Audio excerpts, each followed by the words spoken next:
Solving a system by substitution is a method that will appeal to you if you are really good at solving equations. So solving by substitution does not involve graphing at all. It doesn't involve using a calculator at all, just pencil and piece of paper, and it's all about solving an equation. And it's based on the idea of replacement. That's what substitution means. So in this problem, the very first equation says y equals 2x plus 1. What this means is that y and 2x plus 1 are the same. They are equivalent, meaning anywhere you see a y, you could take it out and put 2x plus 1 in its place, and the equations or the values would still be the same. Now, the reason this is important is because if we look at the second equation, it says 3x plus y equals -9. And there is absolutely no way for anybody, no matter how good you are at math, to solve 3x plus y equals -9 and come out with a numerical value for x or y. We have one equation with two variables. I cannot tell you the value of either of those variables with only one equation. But what if I replaced the y with 2x plus 1? Y and 2x plus 1 are the same thing. That's what the first equation told us. Y and 2x plus 1 are equivalent. So I can rewrite this equation, and instead of doing 3x plus y, I can do 3x plus 2x plus 1 equals -9. And that is called substitution. I have substituted 2x plus 1 in place of the y. How is this helpful to me? Well, because I had an equation with two variables in it, an x and a y, and now I have an equation that only has one variable in it. Now the equation has only an x variable, and that I can solve.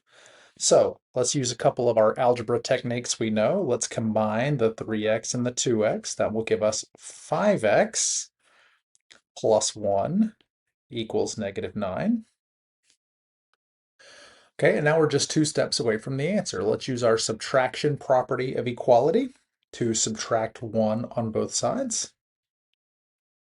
The subtraction property of equality says we can do that. So that will leave us with 5x equals -10. And now our last step is to do the division property of equality, to divide both sides by 5. So we get x equals -2. And that's the value of x. Now, of course, this is only half of the answer. The solution to a system of equations is a coordinate pair. We need both an x and a y, and we just have the x.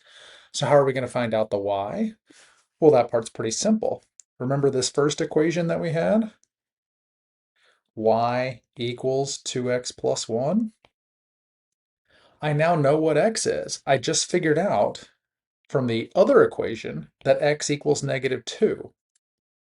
So I'm going to do substitution again. I'm going to substitute -2 in place of the x. So I'm going to have y equals, and instead of 2 times x, it's going to be 2 times -2. I'm going to substitute -2 in place of the x.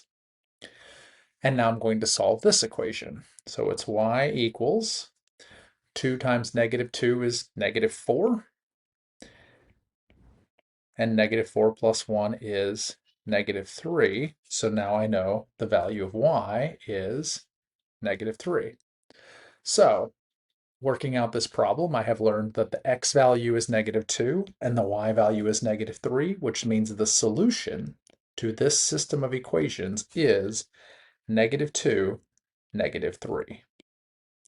So if I were to graph these two equations, they would be consistent and independent, meaning they would have one solution, and that one solution, the spot where the two lines would cross, would be -2, -3.